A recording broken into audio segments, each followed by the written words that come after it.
은혜 의식이 흐르게 하라. 뭐라고요, 여러분? 날마다 에브리데이 은혜 의식이 흐르게 하라 라는 제목으로 함께 말씀을 나누겠습니다. 올해도 어느덧 반년이 지났죠. 속절없이 시간은 가는데 할 일은 없는 것 같아서 안타까울 때가 또 있을 거예요. 열심히 살았다고는 살았지만 내가 열매 맺은 게 뭔가 이렇게 싶을 때가 좀 있으실 겁니다. 그러나 돌이켜보면 감사한 일이 또 한두 가지가 아니지요. 감사한 일이 한두 가지가 아니죠. 죄송하지만 우리 또 이혜인 집사님 아기 이렇게 가져서 이제 9월달 그때쯤 이제 아이가 나올 텐데 영아부는 자연 발생적인 은혜의 성장 생각합니다. 감사하죠. 또 이 자리에 계신 것만으로도 우리는 충분히 감사할 수가 있습니다. 여러분, 누군가는 이 자리에 나오고 싶어도 나오지 못하는 분들이 계세요. 평범한 것 같잖아요. 근데 평범한 이 하루가 누군가에게는 눈물이 나도록 사무치는 날입니다. 여러분, 그냥 이 자리에 앉아 있는 게 별거 아닌 것 같아도 이게 기적이고요. 이게 감사거리예요. 너무너무 감사하다. 이 하나만으로도 우리는 충분히 감사할 수 있는 자들, 매일이 감사죠. 우리의 숨이 붙어 있는 한 매일이 감사하다. 그런 은혜를 누릴 수 있기를 바랍니다. 얼마 전 문득 이런 생각이 들었습니다. 모든 것이 하나님 것이다. 집에서 이렇게 있는데 누워 있는데 갑자기 모든 것이 하나님 것이다. 심지어 우리의 죄와 허물, 연약함도 하나님 것이다. 왜 그래요? 예수님께서 우리의 모든 죄짐을 짊어 가셨잖아요. 예수님이 우리 죄도 갖고 가셨는데 하나님의 것이 아닌 게 아무것도 없구나. 그 생각에 미치니까 우리의 허물, 우리의 아픔, 우리의 고통, 우리의 눈물, 그것도 다 하나님의 것이다. 이 생각에 미치니까 막 갑자기 감동이 되는 거예요. 하나님은 좋은 것만 하나님 것이고 내가 안고 있는 아픔, 내가 안고 있는 눈물, 내가 안고 있는 한숨은 마치 하나님 것이 아니라 내 것 같은 느낌이 들어서 하나님으로부터 뭔가 이질감이 느꼈는데, 그런 게 아니라 우리의 죄까지도 다 짊어지신, 다 자기 거라고 하시는 그 주님이 우리의 고통과 아픔, 그 모든 것과 함께 하시는 그 하나님, 감사가 되더라고요. 모든 것이 하나님의 것인 줄 믿습니다. 여러분의 아픔, 여러분의 눈물, 여러분의 고통도 다 하나님께서 짊어지고 계신 줄 믿습니다. 함께하고 계시는 분이시다라는 거죠. 마다 테레사는 수많은 고통에 익숙해지면서 고백합니다. 저는 어둠을 사랑하게 되었습니다. 저는 캘커타에 있는 마다 테레사가 있었던 수녀원에 갔었거든요. 거기에 그 테레사 수녀가 쓴 방이 있더라고요. 조그만한 방에 이렇게 있는 물품도 보고 좀 그랬습니다. 저는 어둠을 사랑하게 되었습니다. 여러분, 어둠이란, 이 고통이란 어둠마저도 사랑하게 이를 때 그녀는 비로소 빛이 될 수 있었노라고 고백을 합니다. 여러분, 고통을 어떻게, 어둠을 어떻게 사랑할 수 있겠어요? 근데 하도 치대니까, 하도 여기에 익숙해지다 보니까 이 고통과 아픔마저도 사랑하게 되었다는 그녀의 고백은 울림이 있습니다. 우리가 이렇게 한 공간에 모여 있어도요, 제각각의 색깔이 있어요. 어떤 분은 지금 너무나 행복해서 아마 주황색의 색깔을, 노란색의 색깔을 막 발휘하는 분이 있고, 어떤 분은 뜨거운 열정 가운데 빨간색이 되는 분도 있고, 어떤 분은 순백의 어떤 성가대석처럼 하얀색이 되는 분들이 있고, 어떤 분은 아사무사해서 회색 색깔을 가진 분이 있고, 어떤 분들은 흑색인 분들도 있을 거예요. 다양한 색깔 속에 아마 인생의 길을 지금 가고 있지 않나 싶어요. 여러분, 지금 여러분의 인생을 색깔로 표현한다면 무슨 색깔 같으세요? 목사님, 저는 빨간색입니다. 정열 막 욕구가 막 올라옵니다. 이런 수도 있고, 목사님, 지금 저는 장마철입니다. 그냥 구름 먹구름 그냥 껴 있습니다. 이런 분들도 있을 거고, 여러분들 색깔 한번 생각해 보십시오. 저는 오늘 여러분들과 함께 날마다 은혜 의식 속에 사는 것이 얼마나 중요한지 살펴보고자 합니다. 제리 브리지스라는 사람은 당신이 복음에 경고의 뿌리를 내리고 있지 않으면, 그리고 그 복음을 매일 스스로에게 전하는 것을 배우지 않으면 당신은 얼마 있지 않아 낙심하게 될 것이요, 거룩한 삶을 사는 데에 맥이 빠지게 될 것이다. 복음을 날마다 당신 자신에게 전하는 것을 배우는 것보다 더 중요한 것은 없습니다. 이렇게 말을 했어요. 복음을 날마다 자신에게 전하는 것을 배우지 않으면 안 된다. 이게 가장 중요하다. 여러분, 복음 모르시나요? 복음 다 알잖아요. 예수님께서 나를 위해 십자가에 죽으셨다. 그게 복음이에요. 근데 이 복음이 체질화되지 않으면 우리는 언제나 은혜에서 떨어질 수밖에 없어요. 은혜에서 떨어지면 그때부터 수많은 문제에 봉착하게 됩니다. 오늘 포도원 품꾼 비유 이야기를 통해서 하나님 나라가 무엇인지, 복음이 무엇인지, 은혜가 무엇인지 깨달아 날마다 은혜 의식 가운데 살아가는 저와 여러분이 될 수 있기를 주님의 이름으로 축원합니다. 여러분, 1, 2절을 교독으로 읽어볼까요? 천국은 마치 품꾼을 얻어 포도원에 들여 보내려고 이른 아침에 나간 집주인과 같으니, 그가 하루 한 데나리온씩 품꾼들과 약속하여 포도원에 들여보내고. 이 비유는 천국, 즉 하나님 나라가 어떤지를 보여주는 이야기입니다. 여러분, 천국은 어떤 곳일까요? 여러분, 천국 가본 적 있으세요? 꿈속에라도 천국 가본 분 계세요? 없을 겁니다. 그죠? 그러나 천국은 가고 싶죠? 천국 갈 줄 믿습니다. 예수님께서 하나님의 나라에 대해서 정말 많이 말씀하셨거든요. 근데 여기서는 천국을 마치 품꾼을 얻어 포도원에 들여보낸 집주인과 같다라고 말씀하세요. 그러니까 중요한 건 뭐예요? 우리가 천국을 제대로 알기 위해선 이 비유에 나오는 누구를 알아야 돼요? 포도원이 아니라 집주인을 알아야 돼요. 왜? 집주인과 같다고 했으니까. 집주인은 천국을 보여주는 창문과 같아요. 여러분, 옆에 보면 창문이 있죠? 밖을 보면 바깥 풍경이 보이죠? 여러분, 집주인은 천국을 보게 하는 창문과 같은 역할을 하는 거예요. 우리는 이 집주인을 보면서 천국이 저런 곳이구나를 아마 볼 수 있는 겁니다. 사랑하는 성도 여러분, 하나님 나라는 어떤 곳일까요? 다시 한번 질문하면 어떤 곳일까?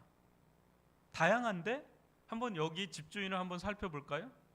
여러분, 우선 이 집주인의 주 관심사는 뭘까요, 여러분? 포도원의 일일까요? 아니면 포도원의 품꾼을 들여보내는 것일까요? 일일까요? 들여보내는 것일까요? 품꾼은 후자입니다.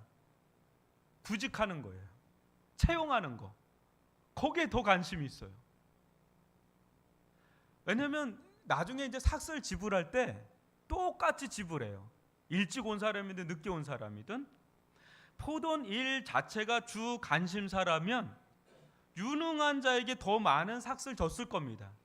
그런데 이상하게도 일을 많이 한 사람이나 적게 한 사람이면 상관없이 동일하게 마지막에는 삭스를 동일하게 줘요. 이제 이것 때문에 나중에 원성이 막 일어납니다. 여하튼 이 주인은 이상하게 임금을 체불합니다. 여러분, 보통 오너라면 어떻죠? 내가 CEO예요, 사장이에요. 그럼 어때요? 탁월한 직원을 뽑기를 원할 텐데 이 주인은 좀 이상해요. 오후 5시에 나가서 뽑기도 하고 오후 5시에 나가서 뽑기도 하는데 이 사람들 오후 3시가 되고 5시가 돼도 아무도 쓰지 않는 사람들이에요. 그럼 이걸 보면 뭘 알 수 있어요? 좀 딸리는 사람이다. 좀 이렇게 생각할 수 있고요. 더군다나 막 동분서주하고 사방팔방 막 노력하는 사람들이어야 되는데 뭐 오후 5시가 되고 3시가 돼도 빈둥빈둥 노는, 하루 종일 노는 자들, 그런 자들을 채용해요. 여러분들 같으면 채용하겠습니까? 여러분, 한번 3절과 6절을 교독으로 읽어보겠습니다. 제3시에 나가보니 장터에 놀고 있는 사람들이 또 있는지라. 제11시에도 나가보니 서 있는 사람들이 또 있는지라. 이르되 너희는 어찌하여 종일토록 놀고 여기서 있느냐. 예. 여기서 제3시, 제11시가 나오는데 우리나라 시간으로 하면 거기다 플러스 6 하면 됩니다. 예. 여러분 같으면 이런 사람들을 직원으로 쓰고 싶겠습니까? 하루 종일 놀고 노력도 안 하고 놀고 있는 빈둥빈둥 노는. 쓰지도 않겠지만 실은 말도 안 돼요. 왜냐하면 1시간 뒤면 오후 6시면 퇴근 시간이거든요. 근데 이 주인은 1시간을 남겨놓고 5시에 나가서 또 채용을 하는 거예요. 여러분 생각해 볼까요? 일의 작업량, 일을 되게 중시하는 그런 사장이라면 1시간 전에도 가서 일꾼들에서 빨리 이 작업량을 채우려고 하겠죠. 이 사람은 그게 관심사가 아니라고 했죠. 일 자체가 관심사가 아니라 품꾼을 들여보내는 것, 그게 관심사라고 했죠. 일반적인 주인이 아니다라는 거 느낌이 오죠. 이상한 나라의 이상한 주인입니다. 여러분, 하나님 나라는 낯선 나라입니다. 하나님의 나라의 언어는 아주 이방 언어, 외국어예요. 낯선 언어고 낯선 곳이 바로 하나님의 나라입니다. 그런데 예수님은 천국이 이 집주인과 같다라고 하십니다. 사랑하는 성도 여러분, 예수님께서 이 이야기를 통해서 우리에게 전하고 싶은 메시지, 그 이야기가 뭘까요? 천국을 왜 이렇게 비유하신 것일까? 그것은 천국은 하나님의 통치, 하나님의 다스림이 있는 곳이기 때문에 그걸 보여주는 거예요. 천국은 이런 곳이다. 하나님은 이렇게 다스리고 있다라는 걸 보여주는 거죠. 천국의 주인인 하나님은 어떤 자다, 천국의 주인이 되는 예수님은 어떤 자다라는 걸 보여주는 건데, 보시면 이 주인 일 잘하고 못하고 상관없이 뭐예요? 다 포도원에 들여보내려고 안달난 사람처럼 보이죠. 새벽 6시에 나가서 또 9시에 나가서 12시에 나가서 오후 3시에 나가서 또 오후 5시에 나가서 여기서 가장 많이 일하는 사람은 품꾼이 아닙니다. 이 주인이 가장 일을 많이 합니다. 어떤 일이요? 품꾼들을 어떻게든지 그 포도원에 들여보내는 거예요. 어떻게 하든지 막 들여보내는 거. 여러분, 이 집주인 누구를 가리킬까요? 하나님이에요. 하나님의 마음을 보여주는 자들이에요. 하나님의 마음이 어떤지, 우리를 향한 예수님의 마음이 어떤지를 보여주는 자가 바로 이 집주인이에요. 하나님은, 예수님은 우리가 천국에 들어가기를 어쩌든지 원해서 그냥 그 들여보내기를 원하는 거예요. 새벽 6시가 돼도 들여보내고 싶고 마지막 죽는 순간에도 천국에 들여보내고 싶은 마음이 하나님의 마음이고 예수의 마음인 줄 믿습니다. 만약 천국이 무엇인가 결핍이 있고 불완전해서 일이 목적이라면, 그 천국을 보수공사할 일꾼이 필요하다면, 여러분 우리 중 누가 들어갈 수 있을까요? 여러분 부를 수 있을까요? 아, 너는 서울대 나왔으니까 넌 됐다. 아, 너는 삼성 다니니까 넌 됐다. 아, 너는 좀 딸린다. 아, 너는 안 된다. 뭐 그럴까요?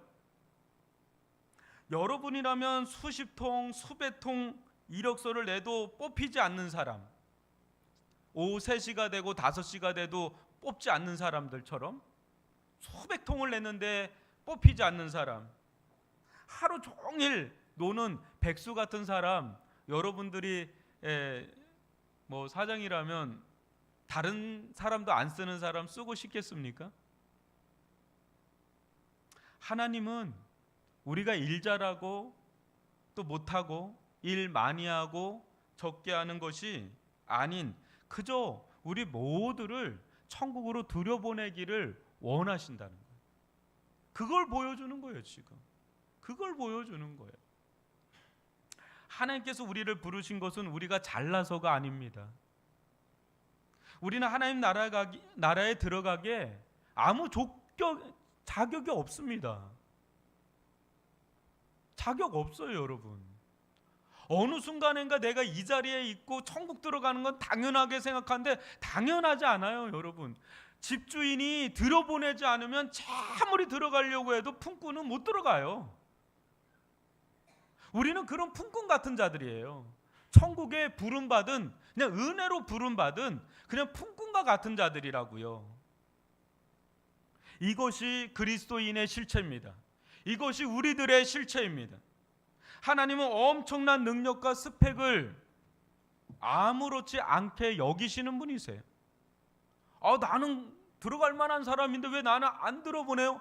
집주인이 뭐라 그랬어요? 내 마음이다 하면 끝나는 거예요. 저는 안 되는데요 해도 내 마음이니까 들어가. 내 마음이야. 내가 주인이니까. 그게 되는 거죠. 여러분, 하나님께서 들여보내지 않으면 아무라도 하나님 나라에 들어가지 못합니다.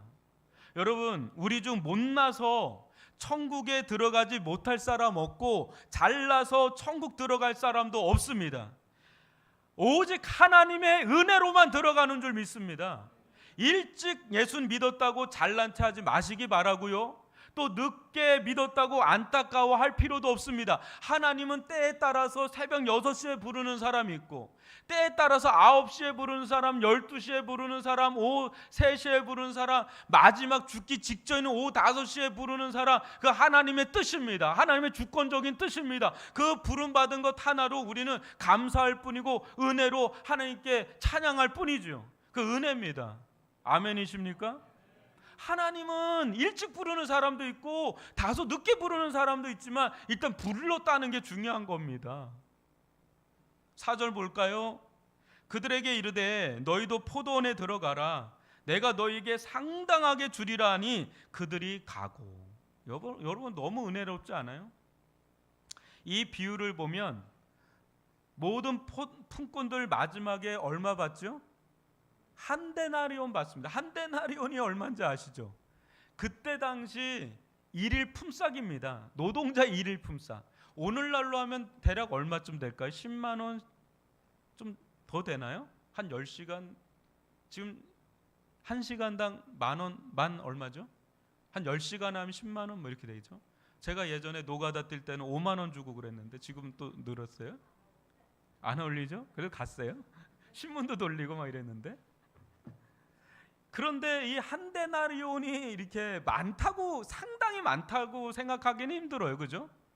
근데 상당히 많이 준다고 하는데 그 상당한 건 아니에요. 왜냐하면 그때 당시 아주 비싼 화폐들이 문화, 달란트, 아주 고페이가 있었거든요. 그거에 비하면 한 데나리온은 너무 적은 거예요. 그렇지만 하루 벌어서 하루 사는 이 품꾼들에게는 이 한 데나리온은 생명입니다. 생명입니다. 여러분, 한 모금의 물이 사막에서는 한 포대의 한 군보다 더 귀한 법입니다. 그렇죠? 지금 이들에게 한 데나리온은 생명과도 같은 거예요. 이거 없으면 못 먹으니까 그런 겁니다. 여러분, 이 세상에서 가장 귀한 것이 무엇입니까? 여러분, 이 세상에서 가장 귀한 건 뭡니까? 여러분 생명이에요. 여러분이 생명이 있어야 자식들도 보고 손주들도 보고 그러지. 사랑하는 사람과 함께 살지. 생명 없어 봐요. 아무것도 아닙니다.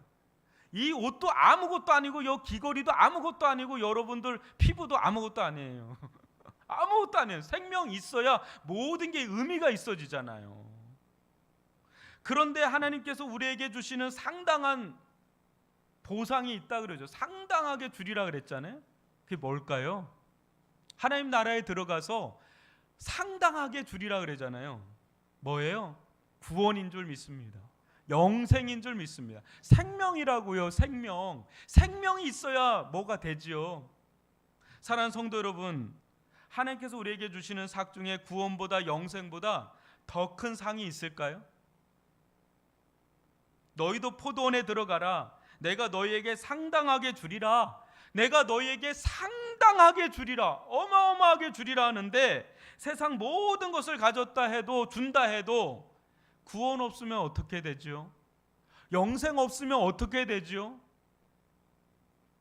예수는 우리에게 영원한 생명을 주시기 위해 자신의 생명을 바치셨잖아요.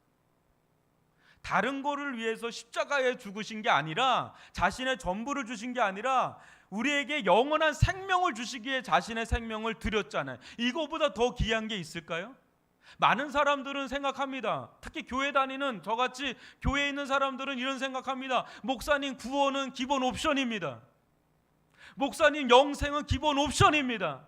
여기에 풀 장착을 해야 됩니다. 그래서 나에게 이런 무슨 상급도 있어야 되고 면류관도 있어야 되고 하늘에 상급이 많다고 하는데 이런 상급 필요하고 이런 상급 필요하고 나는 이 세상에서도 복을 받고 저 내세에서도 복을 받고, 저는 구원 말고 영생 말고 이건 기본 옵션이니까 더 많은 상급을 위해서 교회에서 열심히 뜁니다.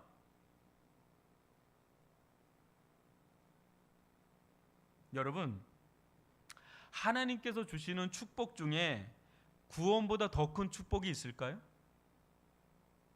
영생보다 더 큰 축복이 있을까요? 여러분들 40평짜리 분양받으면 그게 축복이죠. 근데 구원보다 그게 더 큰 축복은 아니다는 건 아는데 그것도 또 있기를 원하죠, 우리는. 근데 여러분, 생명이 있어야 귀걸이도 목걸이도 의미가 있지. 생명 없는 빼짝 마른 뼈에 귀걸이가 무엇이고 목걸이가 무엇이고, 여러분 은가락지 금가락지 다이아몬드 반지가 무슨 소용이 있겠어요? 생명이 있어야지 그게 되죠. 여러분, 이 엄청난 이 은혜를 이른 아침에 온 자나 막 오후 5시 막자 탄 자처럼 온 자나 누구에게나 주고 싶은 마음이 바로 하나님의 마음이다라는 거예요. 지금 그걸 보여주는 거예요. 하나님의 마음은 처음 일찍 온 사람이나 늦게 온 사람이라 이 영생 구원을 주시고자 하는 게 하나님의 마음은 가장 좋은 거. 여러분, 십자가에서 죽어갈 때 누가 예수님과 함께 낙원에 들어가죠? 강도가 들어갑니다. 강도. 이 사람은 죽기 직전에 예수님을 만난 사람이에요. 근데 12제자들은 어떻죠?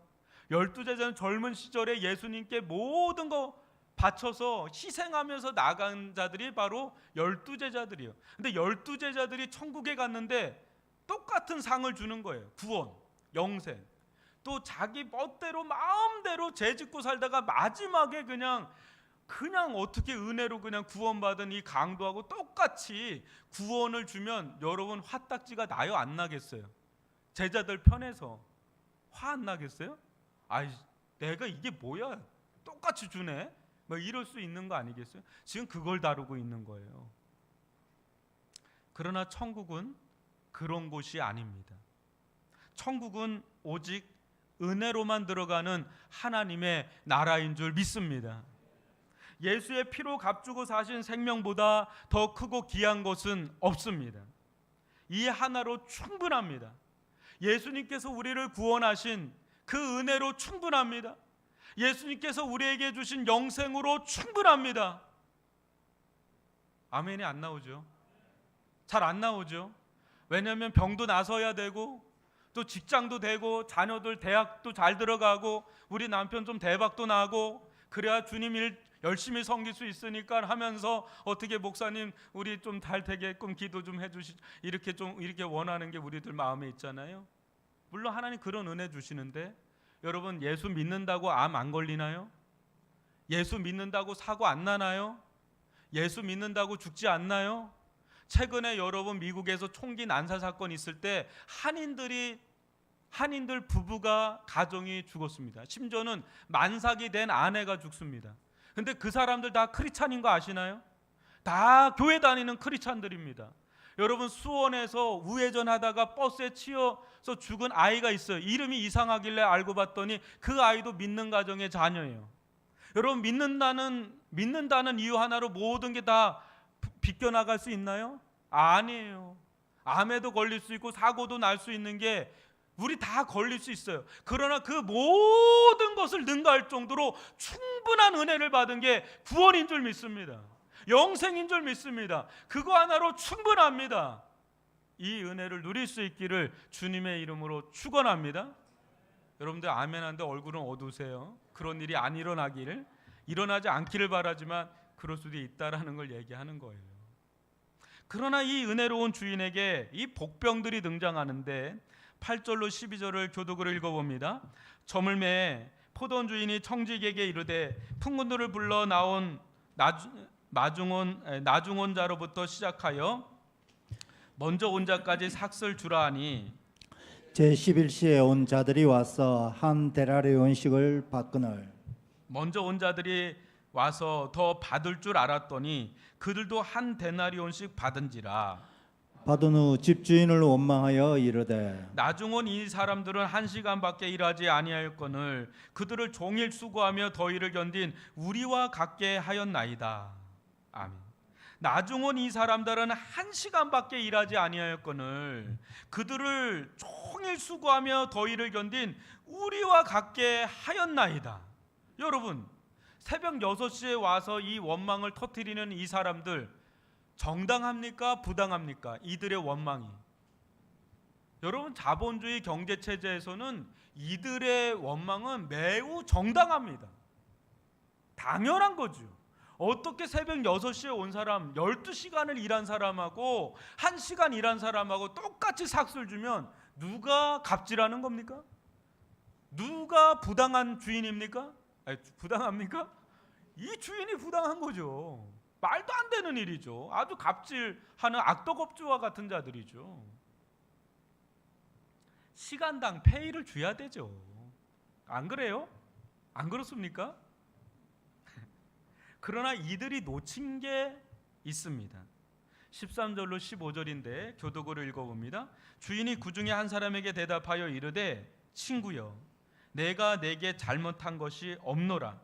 네가 나와 한 데나리온의 약속을 하지 아니하였느냐.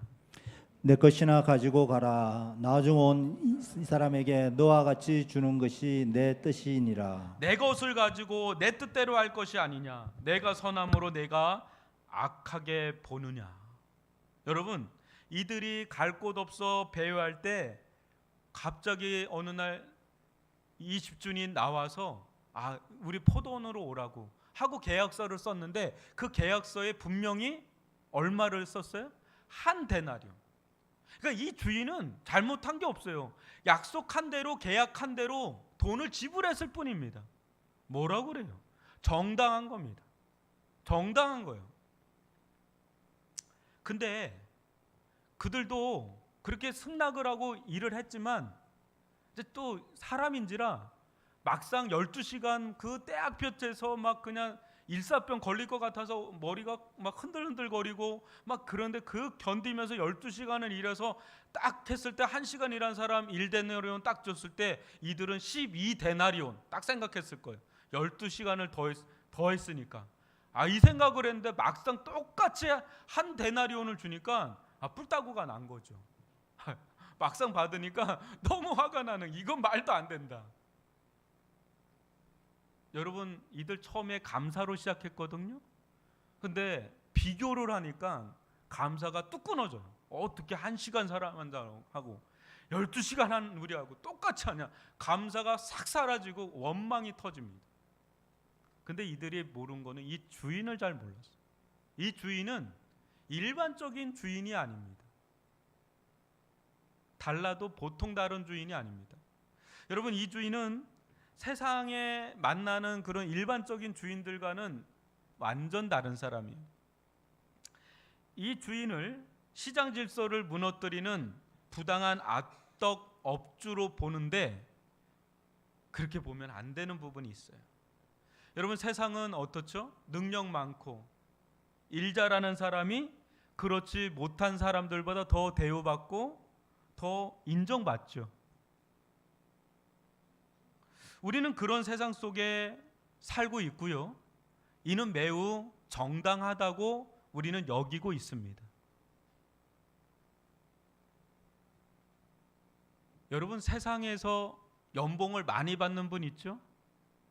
그 회사에서 그 연봉 주면서 아이고 조금만 하지 이렇게 얘기할까요? 아니면 뽑아낼까요? 다 뽑아냅니다. 많이 준 만큼 뽑아냅니다. 세상에 뭐가 없다고요? 공짜 없다고 그러죠. 세상에 공짜 없어요. 교회는 공짜가 있는데 세상은 공짜가 없어요. 준 만큼 다 뽑아냅니다. 그러다가 현찮잖아요. 자릅니다. 가차없이 책상이 어느 순간에 없어져요. 여러분, 한 만큼 주는 자본주의 사회에서는 이는 당연한 일이죠. 그러나 하나님의 나라는 세상과 달라요. 세상에 두 가지 맹점이 있습니다. 첫 번째는 차별의식이 있어요. 세상에는. 여러분, 세상을 살다 보면 차이가 나요, 안 나요? 차이가 납니다. 능력이 많은 사람이 있고 능력이 안 되는 사람이 있고, 얼굴이 타고나게 비주얼이 타고난 사람이 있고 얼굴이 타고나게 오징어가 있어요. 죄송하지만 자유민주주의형이 있고 반듯한 사람이 있습니다. 정우성 타고난 그 얼굴로 사는 거예요. 그러나 그렇지 않은 사람은 개그맨으로 많이 가요. 죄송합니다. 하여튼 그래요. 뭐 그 타고난 거 뭐 어떻게 하겠어요? 차이는 있지만 그게 차별이 되는 순간에 천국이 아니라 지옥으로 변합니다. 차별이 되는 순간. 여러분, 하나님의 형상으로 모든 사람은 다 존귀합니다. 노숙자도 하나님의 형상으로 존귀하고, 저 타워 팰리스에 사는 사람도 존귀한 하나님의 형상이고, 저 아프리카에 사는 사람들도 하나님의 존귀한 형상이고, 저 그냥 북녘 땅에 사는 사람도 하나님의 형상이고 다 존귀해요.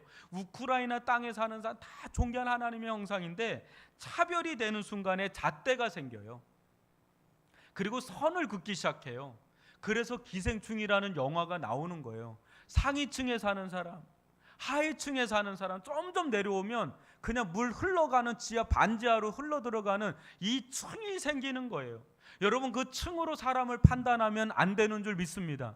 사람은 차이는 있지만 다 존귀한 하나님의 형상을 가지고 있다는 걸 믿으시기를 바랍니다. 그런데 자본주의 사회에서는 차이가 차별로 이어진다니까요. 제가 남아프리카 공화국에 간 적이 있거든요. 선교로. 거기 남아프리카 공화국의 땅이 얼마나 큰지 광활합니다. 남한 땅이 몇십 배 됩니다, 여러분. 거기에 수많은 흑인들이 삽니다. 근데 가장 흑인들이 밀집돼서 사는 지역이 어딘지 아십니까? 공교롭게도 행정수도인 요하네스버그 주변입니다. 경제수도인 케이프타운 주변입니다. 근데 그곳에 가면 백인들만 사는 지역이 있고 흑인들만 사는 지역이 구획이 딱 정해져 있습니다. 여러분, 요하네스버그 안에는 흑인들이 살 수가 없습니다. 케이프타운 안에는 흑인들이 살 수 없습니다. 일을 하러 들어올 수는 있지만 살 수 없습니다. 그들이 살 수 있는 곳은 케이프타운, 요하네스버그 그 넘어 있는 그 철조망 너머에 살 수 있습니다. 흑과 백이 나뉜 것처럼, 천국과 지옥처럼 그들이 사는 지역이 정확하게 구획이 정해져 있습니다. 인종차별. 그로 인한 수많은 비극적인 일들이 그 속에서 얼마나 많이 이루어지는지 모릅니다. 지금 이 주인 부당하다, 정당하지 않다, 악덕업주다 이렇게 얘기할지 모르지만 자본주의 사회가 과연 공명합니까? 과연 공평합니까? 과연 정당합니까? 정당하지 않고 공평하지 않는 일들이 자본주의 사회 안에 얼마나 많이 일어나는지 모릅니다. 오늘날 우리가 발을 딛고 사는 이 대한민국 안에도 얼마나 불평부당한 일들이 많이 일어나는지 여러분 아시죠? 절대 공평하지 않습니다. 수많은 아픔과 고통이 잠재되어 있고 터지는 것이 오늘날 우리가 살고 있는 이 자본주의 시장 체계 안에 있습니다. 여러분, 세상에서 자비를 찾아보기란 힘듭니다. 여러분도 한 주간 어디서 사는지 아세요? 자비가 없는 세상 한복판에서 어떻게든지 살아남으려고 발버둥 치면서 치열하게 살다가 지금 주일날 이렇게 나온 거예요. 그러다 보니까 일주일간 거기서 확 젖어서 살다 보니까 우리들 가운데 어느 순간 뭐에 길들여져 있어요? 세상 잣대가 우리들 가운데 들어온다고요. 복음의 잣대, 하나님의 잣대로 우리를 보는 게 아니라 세상 잣대로 우리도 차별을 막 서로를 판단하고 잣대를 달고 구획을 정하고 차별할 수가 있습니까? 없습니까? 있어요, 여러분. 교회 안에, 여러분 교회 안으로 들어와서도 세상의 잣대로 교회를 보면 안 돼요. 교회는 어떤 곳이죠? 세상과 달리 교회는 하나님의 통치가 있는 곳인 줄 믿습니다. 하나님의 다스림이 있는 곳이 교회입니다. 그래서 교회의 운영은 달라야 돼요.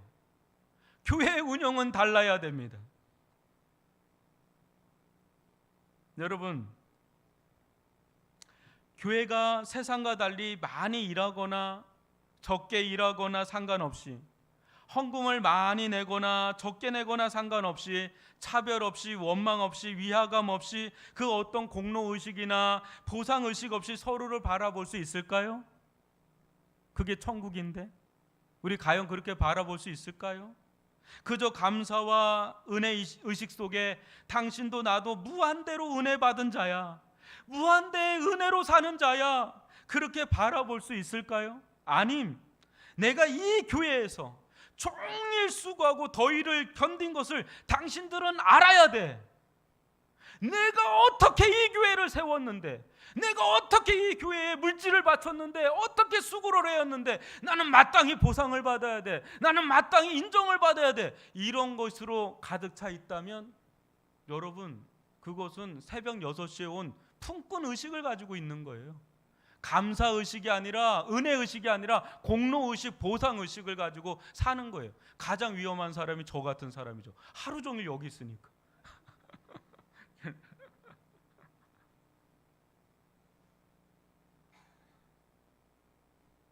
마치 예수님보다 내가 이 교회를 위해서 더 큰 일을 했어 하면서 자기 주장하고 성내며 원망한다면 과연 그 사람 중심에 뭐가 있는지를 우리는 들여다봐야 됩니다. 교회는 세상과 달라요. 세상은 정확히 한 만큼 주지만 교회는 은혜로 주님께 나아가는 공동체입니다. 공평하고 공정하다는 세상의 이치 속에 우리가 놓치는 또 하나는 모순성이에요. 여러분 잘 들어보세요. 세상은 일 잘하고 열심히 하고 능력 많은 이들이 더 대우받는다지만 여러분 꼭 그런가요? 여러분이 능력이 많고 출중해도 여러분 밀릴 때가 있어요. 뭐에 밀리죠? 낙하산에 밀려요. 여러분들이 아무리 탁월하게 발버둥을 쳐도 여러분 타고난 게 금수저, 타고난 게 다이아몬드 수저, 타고난 게 그냥 뭐 이런 사람들 있잖아요. 여러분들 그 사람들은 일 안 해도 잘 돼요. 여러분 뭐 못해도 잘 돼요. 세상이 그렇게 합리적이고 그렇게 이치에 맞고 그렇게 공평하게 정당하게 모든 이 자본주의 사회가 그렇게 흘러갈까요? 천만에 그렇게 흘러가지 않는 모순성이 있다는 것을 아셔야지 됩니다. 그걸 모르면 우리는 우왕좌왕하면서 왜 이런 일이 일어나지? 충분히 그런 일들 많이 일어납니다. 거기에 그냥 뒤통수 맞는 일들 또 굉장히 많이 일어납니다. 그러나 여러분, 여기에 나오는 주인을 다시 한번 보십시오. 새벽 6시에 온 자나 오후 5시에 온 자나 똑같이 대우하나 싶어서 부당한 거 아닌가 하지만 자세히 들여다보면 이 집주인 안에 자비가 흐르고 있고 또 은혜가 흐르고 있고 무엇보다 공의가 흐르고 있어요. 약속을 했으니까 그대로 공의도 흐르고 있고, 하나님은 하나님 나라에 전혀 합당하지 않는 우리들을 아무런 조건이나 차별 없이 은혜로 불러주셨습니다. 이후에 우리에게 주어지는 모든 삶은 은혜가 불러오는 삶일 뿐입니다. 하나님께서 우리에게 너무나 감당할 수 없는 은혜를 주셔서 그 은혜가 감사해서 그 감사의 반응이 나오는 게 우리의 삶이에요. 여러분, 이 예배에 나오는 것 일로 나오는 게 아니에요. 이 예배에 나오는 것 공로의식과 보상의식으로 나오는 게 아니라 감사의식, 은혜의식으로 나오는 줄 믿습니다. 하나님 날 부르셨고 하나님 나 구원하셨으니 어찌 내가 하나님의 존전 앞에 설 수 있으리요. 이 부족하고 연약하고 한없이 허물 많은 사람 여기에 불러주신 거 하나만으로 너무 감사해서 나오는 그 마음. 여러분, 만약에 하나님께서 우리에게 주신 삭시 있어요? 그게 뭐라 그랬죠? 영생이라고 그랬죠? 구원이라고 그랬죠? 그러면 그거에 대한 대가를 내가 준 것만큼 네가 일해야 된다라고 우리에게 요구하면 여러분 갚을 수 있어요? 하나님께서 우리에게 주신 그 임금을 여러분들 그 받은 임금만큼 일할 수 있겠어요? 영원토록 노예를 해도 여러분 못 갚습니다. 왜요? 하나님께서는 당신의 생명값을 우리에게 주셨기 때문에 우리가 주님을 위해서 자신의 전부를 드려도, 모든 걸 드려도 하나님께서 우리에게 주신 임금만큼 우리는 감당 못합니다. 근데 하나님께서 우리에게 요구하시나요? 내가 너한테 이만큼 줬으니 너 이거 갚아야 돼, 내가 준 만큼 일해야 돼, 그렇게 하시던가요? 아니에요. 그냥 은혜로 계속 주시잖아요. 그냥 은혜로 주시잖아요. 그러면 우리는 그 받은 게 너무 커서 그 은혜에 감동해서, 감사해서 주와 복음을 위해서 사는 것이죠. 어떤 60이 넘으신 분이 예수님을 만났어요. 예수님을 만나고 너무 그게 감동이 되고 감사가 돼서 눈물이 흐르기 시작하는데 일어나질 못하겠는 거예요. 또 부끄러워서. 남들이 볼까봐, 남자가 운다고 그럴까봐 모든 사람들이 예배당 다 빠져나갈 때까지 안 일어나고 울고 있는 거예요. 그렇게 한 두세 달을 보내는데 어느 순간에 그 시간이 지나니까 마음에서 평강이 임하고 기쁨이 막 흘러넘치니까 이 은혜를 주신 하나님께 내가 뭐라도 해야 되지 않나라는 마음이 막 드는데, 자기가 60이 넘어서 할 수 있는 게 없으니까 교회 주보를 접어서 그거 나눠주는 거, 또 그런 곤봉 같은 거 잡고 주차장에 나가서 때압볕이 돼도 겨울이 돼도 그냥 이쪽으로 가라고, 이건 내가 할 수 있으니까 그 일을 하는 거예요. 그런데도 얼마나 기쁜지 막 하면서 이쪽으로 가세요, 하면서 이쪽으로 가세요 하면 저쪽에서 나 이쪽 가고 싶은데 하면서 막 욕해도 그래요 하면서 이 일을 하는데 너무 마음에 기쁨이 있는 거예요. 그걸 보는 많은 이들이 뭐라고 그러는지 아세요? 한숨을 쉬면서 많은 성도들이 나도 한때는 저런 때가 있었는데, 나도 한때는 저런 때가 있었는데, 저렇게 순수하게 하나님 기뻐하고 사랑해서 조그만한 거 하나에도 기쁘게 막 감사함으로 한 때가 있었는데 어느덧 내가 그런 마음이 사라진 거예요. 한숨이 나오는 거예요. 먼저 된 자가 나중되고, 나중된 자가 먼저 되고. 새벽 6시에 불렀으면 얼마나 감사해요. 새벽 6시에 불렀으니까, 일찌감치 불렀으니까 주의 일을 더 많이 섬길 수 있다는 게 얼마나 감사해. 그거 감사해야 되는 거죠. 6시, 5시에 불렀으면 그것도 감사하죠. 안 불렸으면 큰일 날 뻔했다. 1시간 지나면 나 죽으면 끝난데 죽기 전에 나 불러서 너무 감사하다. 다 감사하죠. 다 감사할 수 있기를 바랍니다. 일찍 부르면 일찍 부른 대로 감사하고, 늦게 부르면 늦게 부른 대로 감사하고, 원망일랑 다 떠나가고 은혜로 구원받은 거, 그 감사의식으로 살아가는, 은혜의식으로 살아가는 저와 여러분이 될 수 있기를 주님의 이름으로 축원합니다. 공로의식 사라지고 보상의식 사라지고 그저 주님께 받은 은혜에 따라서 감사하면서 사는 신앙, 그것이 먼저 된 자가 나중되고 나중된 자가 먼저 되는 이 복음의 체질화가 되는 그런 은혜를 누리는 그런 믿음의 백성들 되시기를 바랍니다. 기도하겠습니다.